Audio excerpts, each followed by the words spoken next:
Hey everyone, this is Gary.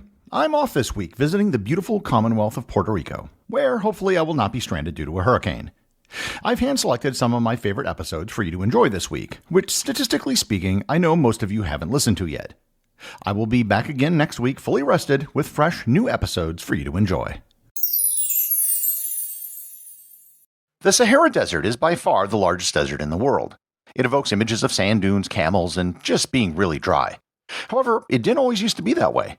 Quite recently, at least geologically speaking, it was a place with grasslands and forests. While it disappeared and became a desert, some think a green Sahara might return in the future. Learn more about how the Sahara Desert wasn't always a desert on this episode of Everything Everywhere Daily.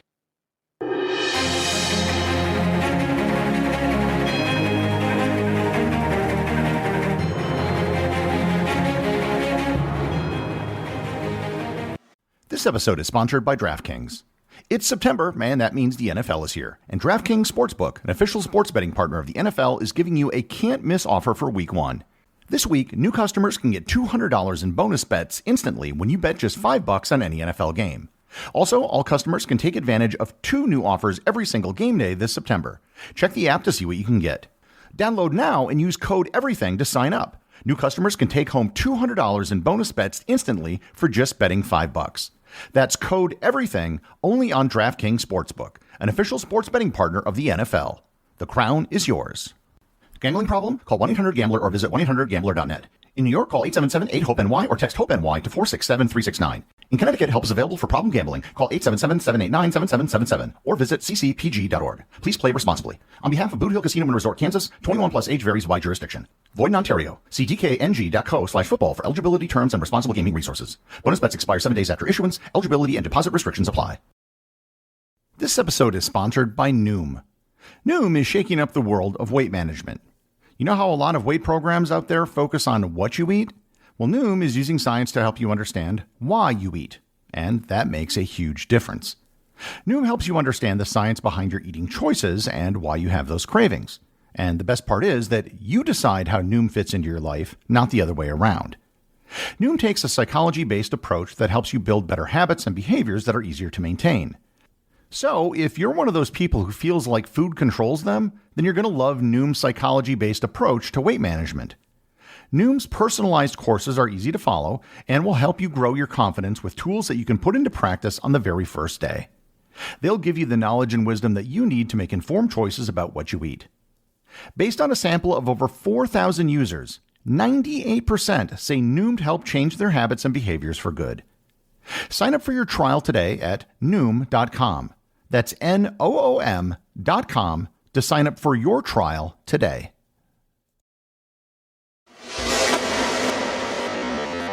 It might seem hard to believe, but the area we call the Sahara Desert once was a lush green place where humans and animals lived and thrived. This wasn't something that occurred millions of years ago, or hundreds of thousands of years ago, or even 10,000 years ago. Researchers have determined that the Sahara might have only become a desert 5,500 years ago. And that seems like a long time, but it really isn't that long at all geologically. I'll start with a quick overview. The Sahara Desert is the largest non-polar desert in the world. Technically, Antarctica is a desert, and it's larger than the Sahara, but it doesn't really evoke images of what we think of as a desert. The Sahara basically makes up the entire northern quarter of the continent of Africa, save for the fertile areas around the coast and the Nile River basin. It has a total area of 9,200,000 square kilometers, or 3,600,000 square miles, and that is approximately the same size as the United States or China. Most of it lies within the countries of Algeria, Libya, and Egypt. The countries immediately to the south, Mauritania, Mali, Niger, Chad, and Sudan, also have significant parts of their countries in the Sahara, but are mostly in the semi-arid Sahel region, which I'll discuss in a future episode. The region consists mainly of rocky outcrops and sand dunes, some of which can reach 180 meters or 590 feet high. And of course, some of the hottest temperatures ever recorded on Earth have occurred in the Sahara Desert. There are people who live in the Sahara, but not that many. There is a total population of only 2.5 million inhabitants over the entire Sahara region across all countries, or roughly 1 person per square mile, which is less than the population density of Alaska. So, how do we know that the Sahara used to not be a desert? The evidence is all around if you just look hard enough. For starters, there's cave art located in many places in the Sahara which show animals which don't live in the Sahara today. It isn't just a few instances of rock art either. It's dozens of them with thousands of paintings and carvings. The animals depicted include buffalo, elephants, rhinoceros, aurochs, horse-type creatures, giraffes, antelopes, and hippopotamus. It's incredibly implausible that so many people would travel so far across such an inhospitable terrain just to paint images of animals which don't exist where they were. However, there's a lot more evidence than just rock art. Archaeological digs, dried lake beds, animal fossils, trapped pollen, radioisotope analysis, and plain old geologic stratigraphy all point in the same direction. The Sahara wasn't a desert just over 5,000 years ago. In the country of Niger in 2005 and 2006, over 200 graves were found on the shore of an ancient lake. 2 of the bodies were buried on a bed of flowers, which don't exist in the desert. Along with the graves, they also found the remains of animals, including large fish and crocodiles, which definitely do not live in the Sahara. They were members of a group called the Kiffians. Another method of determining what the Sahara was like in the past is to analyze the dust and sand which blows off the desert. There's a regular amount of dust which blows from the Sahara into the Atlantic Ocean. Ocean sediment analysis has given us a history going back several hundred thousands of years. It was also actually written about in antiquity. The Greek historians Herodotus and Strabo, centuries apart from each other, offhandedly mention that the Sahara was once green. So, what was the Sahara like back then? Basically, think what it's like in the Serengeti today. It would have been a grassland with tons of grazing animals as well as associated predators. This would have been an area far larger than the Asian steppe, the North American Great Plains, or the South American pampas. In fact, it would have been bigger than all of them combined. This enormous grassland would have drawn human beings as it would have been a fantastic area for hunting. From the graveyard found in Niger and numerous rock art drawings found all throughout the region, that is exactly what appears to have happened. It also means that there is probably a lot of evidence of human habitation which hasn't been found because it's lying deep beneath some sand dunes. And it also puts a different twist on the rise of civilization in the region. When the rains dried up and the desert began encroaching on the grasslands, most of the people who lived there would have had to have left. That would have meant migrating either to what is now the Sahel in the south, the Atlantic coast in the west, the Mediterranean coast in the north, or the Nile River basin in the east. I don't think it's a coincidence that the end of the Green Sahara period coincided with the rise of dynastic Egypt. Hunters and pastoralists from the Green Sahara may have wound up migrating east and becoming farmers in the Nile basin. It's entirely possible that these migrants from the Sahara could have come in conflict with people in the regions where they migrated to, and those conflicts were just never recorded. All of this is actually pretty fascinating, but it really just raises the bigger question of what exactly happened. How did one of the largest lush and verdant places on the planet become one of the largest deserts on Earth? To understand this, we need to understand climate science. The Green Sahara period is technically known as the African Humid Period, or to get more technical, periods.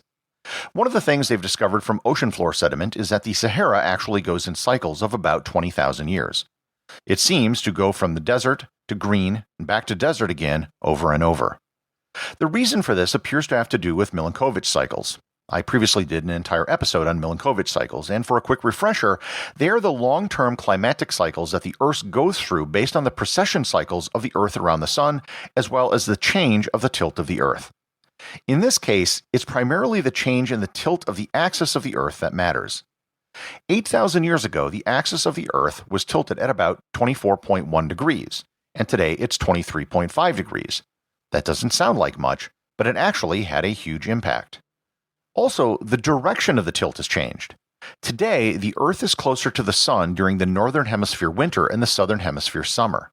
When the Sahara was green, it was the other way around.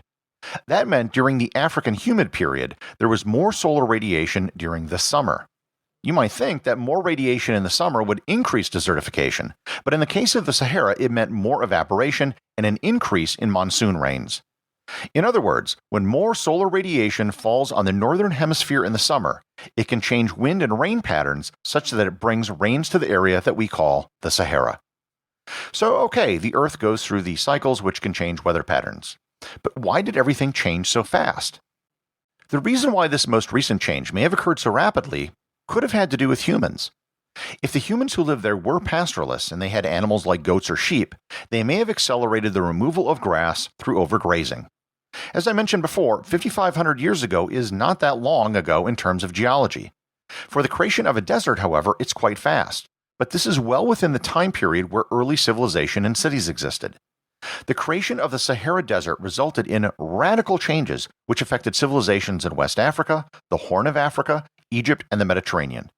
In fact, some of those civilizations might owe their existence to the Sahara. The creation of the Sahara Desert put a gigantic natural barrier that separated the continent. It impacted trade as well as the migration of animals. In fact, to this day, it's common to think of Africa as Sub-Saharan Africa and North Africa. I'll close by noting that it's very likely someday in the future, thousands of years from now, that the Sahara will once again bloom. The Earth will change its tilt, the Earth's orbit will precess, and animals will graze on what are today sand dunes. The executive producer of Everything Everywhere Daily is Charles Daniel. The associate producers are Thor Thompson and Peter Bennett. I just want to thank everyone, including the show's producers, who support the show over on Patreon. If you'd like to support the show, just head over to patreon.com, which is currently the only place where you can get show merchandise. Also, if you want to talk to other listeners about the show, head over to our Facebook group or Discord server, both of which have links in the show notes.